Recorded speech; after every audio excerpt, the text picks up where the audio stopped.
আমরা পেয়ে গেছি মানবাধিকার কর্মী সঙ্গীতা চক্রবর্তীকে। সঙ্গীতা দি, আজকে আমরা আপনাদের কাছে এসেছি আমাদের কিছু কোশ্চেন নিয়ে, আপনি আপনার মতো করে উত্তর দেবেন। খুব কিছুদিন হলো আমরা টিভিতে দেখছি যে 26,000 শিক্ষক তারা চাকরি হারা হয়ে গেল। তো এই যে 26,000 শিক্ষক, তার মধ্যে কিছু যোগ্য প্রার্থী আছে, কিছু অযোগ্য প্রার্থী আছে। কোর্টের যে ভার্ডিক্ট, সেখানে পরিষ্কারভাবে বোঝা যাচ্ছে যে কমিশন কোন রকম তালিকা কোর্টের কাছে দিচ্ছে না। এর কারণ কি? কমিশনের কাছে হচ্ছে সমস্ত ডেটা, সমস্ত ইনফরমেশন থাকা সত্ত্বেও কি দিচ্ছে না, নাকি এখানে কোনো রাজনৈতিক ষড়যন্ত্র আছে? আপনার কি মন্তব্য বিষয়ে? দেখুন, আমাদের রাজ্যটা একটু অন্য ধাঁচে তৈরি, তো কারণ এখানে চুরি করা বা ডাকাতি করা, রাহাজানি করা, ছিনতাই করা, বোম বাঁধা, এই সমস্তগুলো একটা আর্ট। তো এই চুরিটাও আমাদের এই রাজ্যে যেটা ঘটেছে সেটা একটা ধরনের আর্ট। আর এই আর্টের জন্যই আমাদের রাজ্যের যিনি শিক্ষামন্ত্রী তিনি জেলে আছেন। আর জেলে শুধু আছেন না, তার সাথে সাথে তার যে দপ্তরের বহু মানুষ জেলে গেছেন এবং বেরিয়ে এসেছেন। সুতরাং এটা যেহেতু একটা আর্ট, তো এইটা নিয়ে এত ভাবিত বা চিন্তিত হওয়ার মতো আমাদের কোনো কারণ নেই। আর মাননীয় মুখ্যমন্ত্রী যখন ওপেনলি বলেন, তার নেতারা যখন বলেন 75% তোমরা নিয়ে যাবে, 25% আমাদের দিয়ে দেবে, মানে চুরি করে তোমরা 75% খেয়ে নেবে, 25% আমাদেরকে দিয়ে দেবে, এই কথা ওপেন টু অল, সকলের জানা। সুতরাং এটা পুরো একটা সম্পূর্ণ রকম চুরি করার যে সিস্টেমটা তৈরি হয়েছে আমাদের রাজ্যে, সেটা একটা সুন্দর আর্ট প্রকল্প, যে আর্ট প্রকল্পের মধ্যে একমাত্র আমাদের রাজ্য সব রাজ্যের থেকে ভিন্ন। এবার আমার প্রশ্ন হচ্ছে যে কয়েক বছর আগে আমাদের যে প্রাক্তন শিক্ষামন্ত্রী, তার ঘনিষ্ঠ একজন বান্ধবী বলতে পারেন, বা তার হচ্ছে কোন একজন রিলেশনের একজন খুব সঙ্গীর কাছ থেকে কয়েক কোটি টাকা তার বাড়িতে পাওয়া গেছে। তো আমরা কি কোথাও এখন এই সূত্রটা রিলেট করতে পারছি যে টাকার বিনিময়ে যোগ্য প্রার্থী তাদেরকে সরিয়ে অযোগ্যদের চাকরি দেওয়া হয়েছে, এবং সেই জন্যই কি এরা কোর্টের কাছে সেই অযোগ্যদের তালিকা বা যোগ্য অযোগ্য সেপারেশন ঠিক লিস্ট দিতে চাইছে না? মানে কোথাও কি একটা জিনিসকে ঢাকার চেষ্টা করছে কমিশন? দেখুন, এটা সবারই জানা যে পার্থ চট্টোপাধ্যায় তার নাকতলার বাড়িতে বসে যেভাবে টাকা তুলেছেন, সেই সময় 2016 সালে প্রত্যেকের বাড়িতে বাড়িতে ঘরে ঘরে বহু মানুষ জানতো যদি এত অ্যামাউন্ট দেওয়া যায় তাহলে এই চাকরি পাওয়া যাবে, এবং কোন নেতাকে ধরে গেলে পার্থ চ্যাটার্জি পর্যন্ত পৌঁছানো যাবে এবং চাকরিটা পাওয়া যাবে। কারণ এই যে 23 লাখ পরীক্ষার্থী পরীক্ষা দেওয়ার পরে তারা যেভাবে বস্তাবন্দি করে টাকা নিয়ে নেতাদের বাড়িতে দৌড়েছিলেন, তার মধ্যে থেকে 26,000 মানুষ চাকরি পেয়েছিল। তো আমার কথা হচ্ছে, সেই টাকাগুলো পার্থ চ্যাটার্জির বান্ধবীর বাড়ি থেকে বেরোবার পরেও মাননীয় মুখ্যমন্ত্রীর কাছে কোনো রকম ভাবে এটাকে কোনো অপরাধ বলে গৃহীত বা ঘৃণিত কাজ নয়। তার কারণ তাদেরকে ভলেন্টারিলি জয়েন করতে বলেছেন আপনারাই যোগ্য। কারণ মাননীয় মনে করেন যে আজকে যদি এই লোকেদের আমি যদি চাকরি খেয়ে, মানে যেটা সুপ্রিম কোর্টের কথা গাইডলাইন্স অনুযায়ী যোগ্য বা অযোগ্য তালিকা লিস্ট নিয়ে আর একবার যদি রিভিশন করতে যান, কেন যাবেন? উনি তো ভালো করে জানেন যে আজকে যদি রিভিশন করতে যাই তাহলে যে 7,000 লোকের অলরেডি 7,000-এর মতো, না 7,000-এর মতো, তো ওই 7,000 লোক যারা অলরেডি অযোগ্য প্রমাণ হয়ে গেছে, তাহলে যারা যোগ্য প্রমাণ করতে যাব, যেটা সুপ্রিম কোর্ট বলেই দিয়েছে প্যানেলটাই ইনভ্যালিড, মানে পুরোপুরি অলিখিত চুক্তিতে এবং অলিখিত উপায়ে, জালিয়াতি উপায়ে এই প্যানেলটি তৈরি হয়েছিল। তাহলে সুপ্রিম কোর্টের কাছে প্রমাণ করা হয় বা মেনে নেওয়া হয় যে হ্যাঁ আমরা চুরি করেছিলাম, তাহলে তার বহু অফিসার এখনো যারা বাইরে ঘুরছে, বহু নেতা যে প্যানেলটা তৈরি করেছিল, যেটার তদন্ত সিবিআই আজও চালিয়ে যাচ্ছে, এখনো ফাইনাল চার্জশিট কিন্তু জমা করেনি, তাহলে যদি রিভিশন করতে যান তাহলে পুরো নিচে অব্দি, ওপর থেকে নিচ অব্দি, মাথা থেকে নিচে অব্দি সমস্ত নেতারা ধরা পড়বেন। এবং তার সাথে সাথে কার বাগান বাড়ি আছে, কার হোটেল আছে, কার কটা কেনা জমি আছে, কোন পুলিশ অফিসার পর্যন্ত এর মধ্যে যুক্ত আছে, কোন পুলিশ অফিসারের কটা ঘরে বউ রাখা আছে, কটা বাইরে বান্ধবী রাখা আছে, সেই বান্ধবীদের নামে কটা জমি জায়গা কেনা আছে। ঠিক অনুব্রতর মতো এরাও কিন্তু একে একে সবাই তিহার যাত্রা করবে। তাই মাননীয় দেখছেন যদি রিভিশনে যায় তাহলে গেলে পুরোটাই আমরা সবাই মন্ত্রিসভা নিয়ে পুরো মন্ত্রিসভাটা ডুবে যাবে। তাই তিনি গায়ের জোর দেখিয়ে বা মানুষকে ভুল বুঝিয়ে এবং চাকরি প্রার্থীদেরকেও ভুল বোঝানো হচ্ছে যে তোমাদের যোগ্যতা তোমরা আমরা ঠিক প্রমাণ করব। আখেরে কি হবে, এই যে লোকগুলোকে তাদেরকে বলছে আপনারা ভলেন্টারিলি স্কুলে যাবেনই যাবেন, মানে অর্থাৎ কোর্টের গাইডলাইন যে আপনাদেরকে বরখাস্ত করা হলো, আপনারা যোগ্যতা প্রমাণ করার জন্য কোর্টে যান। মানে তারা যে হাইকোর্টে এসে তাদের নিজেদের মধ্যে কনফিডেন্স নেই। তো আজকে তারা মুখে বড় বড় কথা বলছে, মাস্টাররা কি বলছে এই হাতে লিখতে পারি, এই হাতেই বোম বাঁধতে পারি। তার মানে এই মাস্টাররা যে টাকা দিয়েই চাকরি পেয়েছেন, তারা বোম বাঁধতে পারবেন, কিন্তু তারা হাইকোর্টে এসে নিজের মার্কশিট নিয়ে নিজের চ্যালেঞ্জ করার ক্ষমতা কিচ্ছু নেই। কদিন ধরে মরা কান্না কাঁদছিল, মরা কান্না কাঁদার জন্য আমরা প্রচুর প্রতিবাদ করেছি। এখন মরা কান্না দিয়ে তো মন ভোলানো যাচ্ছে না, কারণ 23 লক্ষ লোক কিন্তু পশ্চিমবাংলার মধ্যে মিনিমাম 10 লক্ষ লোক এত টাকা লাগিয়ে রেখেছেন নেতাদের কাছে। আমার তো মনে হয় 10 কেন আরো 10-15 লক্ষ আমরা তো দিকে দিকে এফআইআর করিয়েছি নেতাদের নামে। এখনো পর্যন্ত সেটা তদন্ত হয়নি, তারা বেল পেয়ে গেছে, তারা জামিন পাওয়ার পুলিশ তাদেরকে মানে কি বলবো কেস ক্লোজ করে দিয়েছে, তাদের কেস এফআরটি মানে ফলস রিপোর্ট সাবমিট করে দিয়েছে দিকে দিকে। সুতরাং মমতা ব্যানার্জি নিজেই জানেন, নিজেই মাথা, নিজেই সবকিছু জানেন যে আজকে যদি আমি এই ডিভিশন ফাইল করি তাহলে আমার পুরো মন্ত্রিসভা শুধু নয়, আমার নেতা কর্মীরা শুধু নয়, আমার যারা অফিস অ্যাসিস্ট্যান্ট অর্থাৎ যে যে মানুষগুলোকে বসিয়ে রাখা হয়েছিল শিক্ষা দপ্তরে সে তারাও পর্যন্ত আজকে যাবজ্জীবন জেলে গণ্ডি টানবেন। সাথে ওই শিক্ষকগুলো যারা টাকা দিয়ে চাকরি পেয়েছে পরবর্তী দিনে এরাও জেলে যাবে।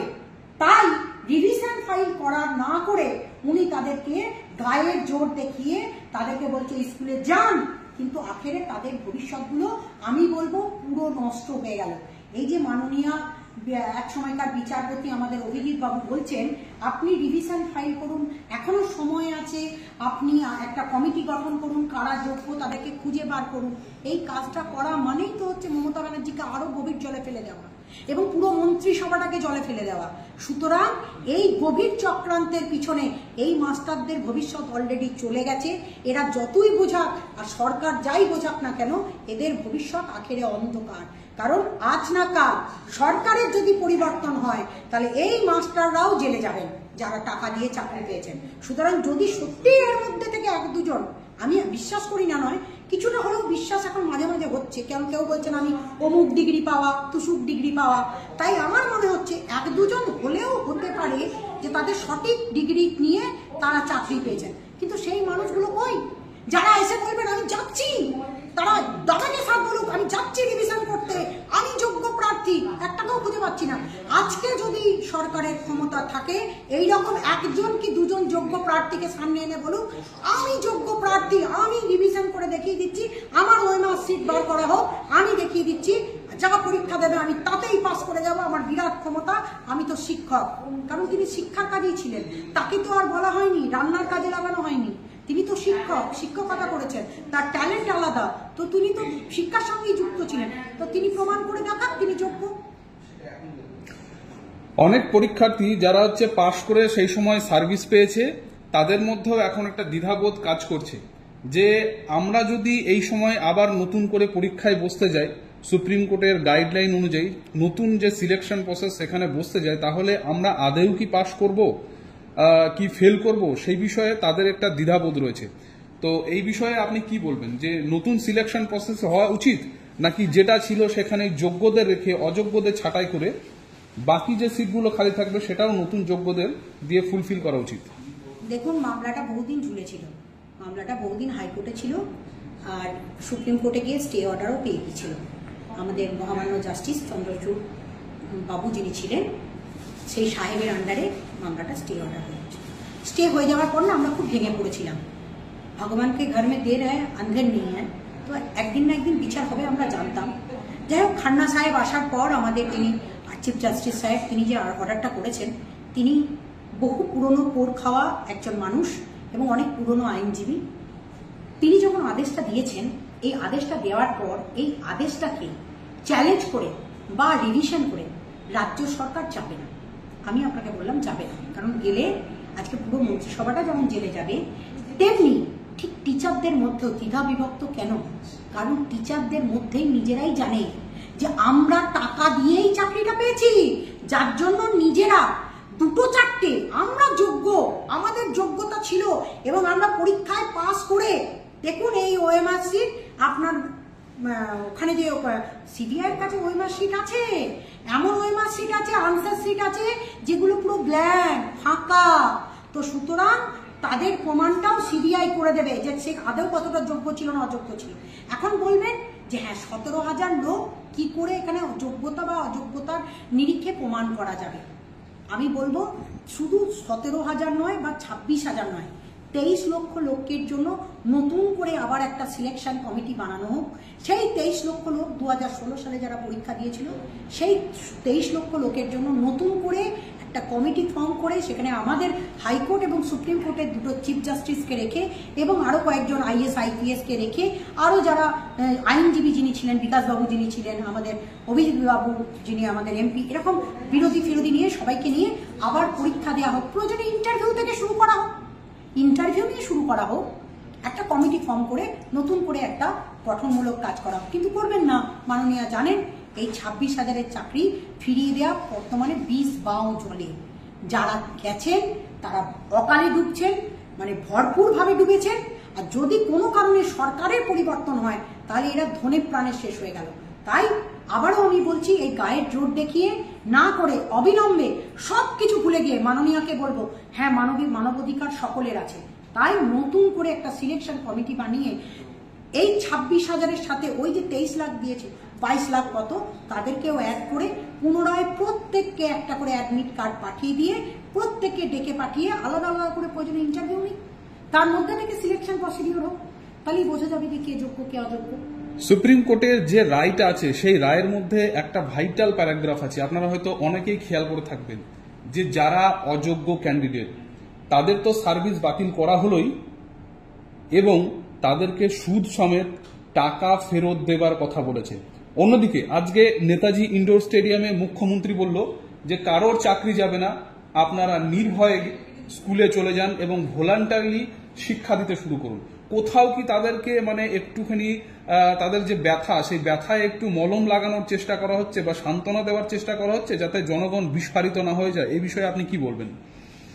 মাননীয় তো রাজনীতিবিদ ভীষণ ভালো এবং তার সরকারের আইএস আইপিএসরা বহু অনৈতিক কাজের সঙ্গে যুক্ত, যার জন্য আমি বহু কমপ্লেন তুলি, আওয়াজ তুলি।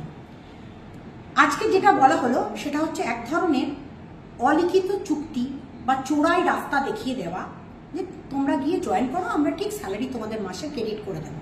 এটা হচ্ছে বলা ওনার কথা।